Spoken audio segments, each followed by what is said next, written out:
अब तुम चिंता मत करो कि लोक में क्या कहा जाएगा तुम्हें।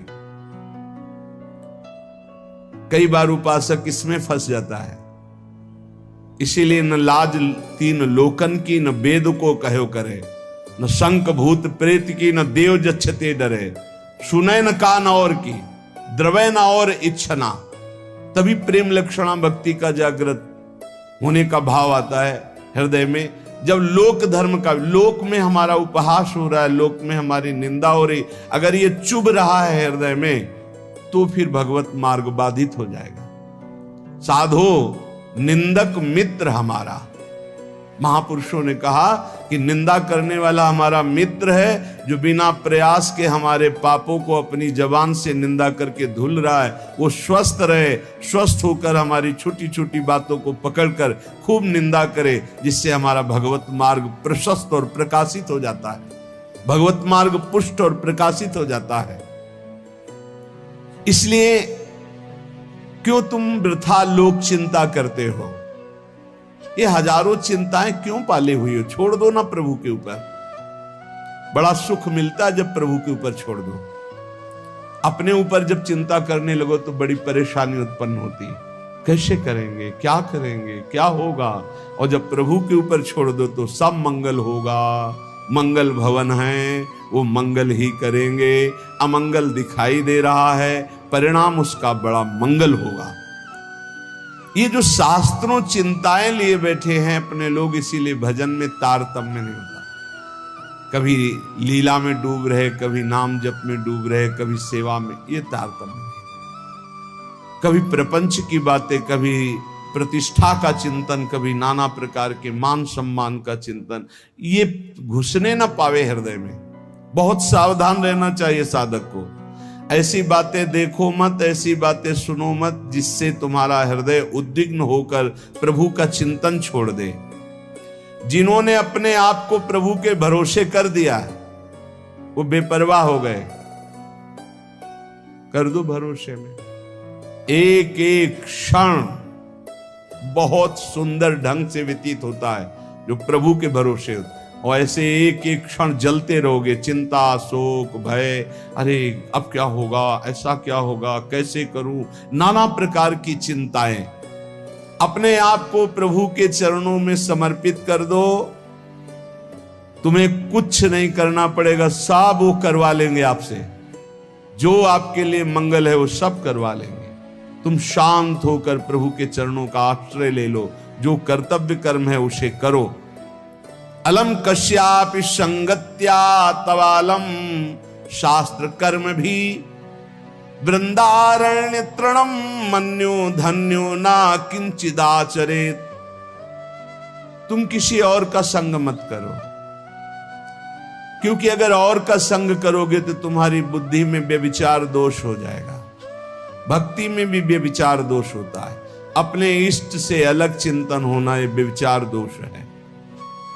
अलम कश्यापि संगत्या, किसी का भी ऐसा संग मत करो जो श्यामा श्याम के सुमिरन में बाधा पहुंचा दे, प्रिया प्रीतम की चिंतन वृत्ति हट जाए और अपनी चिंतन वृत्ति जागृत हो जाए, या किसी व्यक्ति की चिंतन वृत्ति, ये बहुत बड़ी हानि है।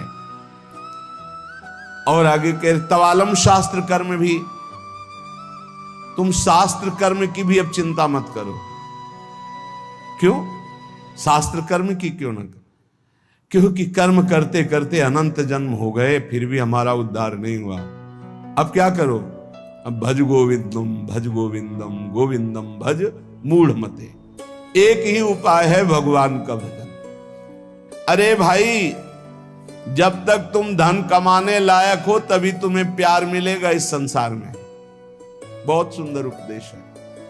जब तक तुम धन कमाने लायक हो तभी तुम्हें कहेंगे मेरा पति, मेरा पिता, मेरा भाई, मेरा अमुक अमुक। और जिस दिन तुम धन कमाने लायक नहीं रहेगे उस दिन कोई बात नहीं पूछेगा, पक्की बात है।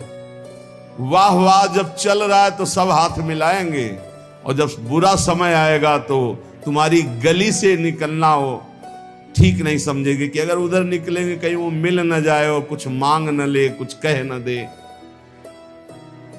जब तक तुम धन कमाने लायक हो, तुम्हारे पास धन है, तभी तक तेरे को प्यार मिल रहा है संसार से, परिवार से।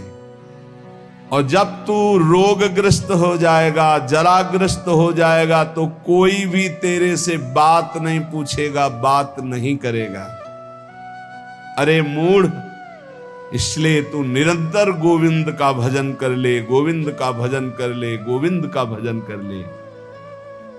ये आशा परिवार की भोगों की इतनी सुदृढ़ है, आंसी ये कि नहीं कटती है। बूढ़ा हो गया है, त्वचा सब ढीली हो गई, हड्डी हड्डी दिखाई देती है, सिर के बाल सब पक गए, दांत एको नहीं रह गए, लाठी लेके चल रहे, फिर भी वही परिवार की ममता।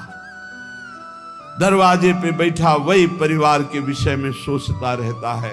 ये नहीं सोच रहा कि मृत्यु नजदीक आ रही, भगवान का भजन कर ले, अपने जीवन को सार्थक कर ले। अरे मूढ़, तू निरंतर गोविंद का भजन कर ले, गोविंद का भजन कर ले, कोई तेरे काम आने वाला नहीं। जब अवस्था ढल जाती है तो काम वेदना अंदर रहती, लेकिन काम क्रीड़ा नहीं हो पाती, जलता रहता है वो वृद्ध। जब जल सूखने लगता है तो जलाशय, जिसमें उसमें जो अंदर होते, कछुआ, मछली, मेढक, जो भी जीव, सब व्याकुल होने लगते हैं। क्या जलाशय, जब जल सूख गया, अवस्था निकल गई, तो क्या विकार, काम विकार उसे जलाता रहता है। वो चिंता से जलाशय में डलते रहते हैं कि अब पानी सूखा, मरेंगे। ऐसे ही जब धन नष्ट हो जाता है तो कोई परिवार का मित्र, रिश्ता, नाता कोई निर्वाह नहीं करता। सच्ची हमने देखा है, ये दृश्य देखे। इसी प्रकार अगर तत्व ज्ञान हो गया तो संसार से तुम मुक्त हो जाओगे। इसलिए तत्व ज्ञान प्रदान करने वाले भगवान गोविंद का भजन कर। दिन व्यतीत हुआ, रात आई, रात व्यतीत हुई, प्रातः हुआ, फिर दिन व्यतीत हुआ, फिर सायं आई। तुम्हारी आयु नष्ट हो रही, गए 24 घंटे, अब पता नहीं कितने घंटे, कितने मिनट हैं। शिशिर गई, शिशिर ऋतु, बसंत ऋतु आई, वर्षा आई, ग्रीष्म आई, शरद आई, गए। हर ऋतु 2-2 महीने अपना प्रभाव दिखाकर हमारी 2 महीने की आयु गई। ऋतु गई, दिन गया, रात गया, आयु बीतती चली जा रही है, आशा बढ़ती चली जा रही है। ऐसा मकान बना लेंगे, ऐसा कर लेंगे, ऐसा कर लेंगे। अरे मूढ़, मरने का समय आ रहा है। रोज दिन जा रहा है, रात्रि जा रही, सायं व्यतीत हो रहा, ऋतुएं निकलती चली जा रही हैं। तुम्हें आशा रूपी फांसी ने ऐसा बांध रखा है, इतना कमा लिया, अब इतना कमा लेंगे, इतना कर लिया, वैसा कर लेंगे। ये तुम्हें पता नहीं कि तुम्हें मरना है। तुम्हारी आयु नष्ट होती चली जा रही है। आशा रूपी इस फांसी को काट लो। कैसे? भज गोविंदम, भज गोविंदम, गोविंदम भज मूढ़मते। अरे मूढ़मती, गोविंद का भजन कर ले, गोविंद का भजन कर ले, गोविंद का भजन कर ले। नहीं, मृत्यु के समीप आने पर ये व्याकरण का शब्द डुक्रिंच करने, ये तुम्हारी रक्षा नहीं कर पाएगा। ये व्याकरण, ये पढ़ाई लिखाई, ये तुम्हारी मृत्यु पर विजय प्राप्त नहीं। मृत्यु पर गोविंद गोविंद हरे मुरारे, गोविंद गोविंद मुकुंद कृष्ण, गोविंद गोविंद रथांग पाणे, गोविंद दामोदर माधवेति। ये भगवान नाम ही तुम्हारी रक्षा करेंगे। जिसने गीता जी को पढ़ा, श्रीमद् भागवत गीता जी, कुछ लोग तो इस भेद ही नहीं जान पा रहे हैं कि श्रीमद् भागवत और श्रीमद् भगवत गीता जी अलग है, नहीं जान पाते हैं कई लोगों के ऐसे। जिसने जो युद्ध क्षेत्र में भगवान श्री कृष्णचंद्र जी ने अर्जुन को 18 अध्याय उपदेश किया, उसे श्रीमद् भगवत गीता जी कहते हैं। और भगवान व्यास देव जी द्वारा रचित श्री सुखदेव जी ने जो 7 दिन में परीक्षित जी को सुनाया, वो श्रीमद् भागवत है। जिसने भगवत गीता को पढ़ा है, गंगा जल के एक बूंद भी आचमन किया है, एक बार भगवान श्री कृष्ण की पूजा कर ली है, यमराज उसकी तरफ आंख उठा के भी नहीं देखेंगे।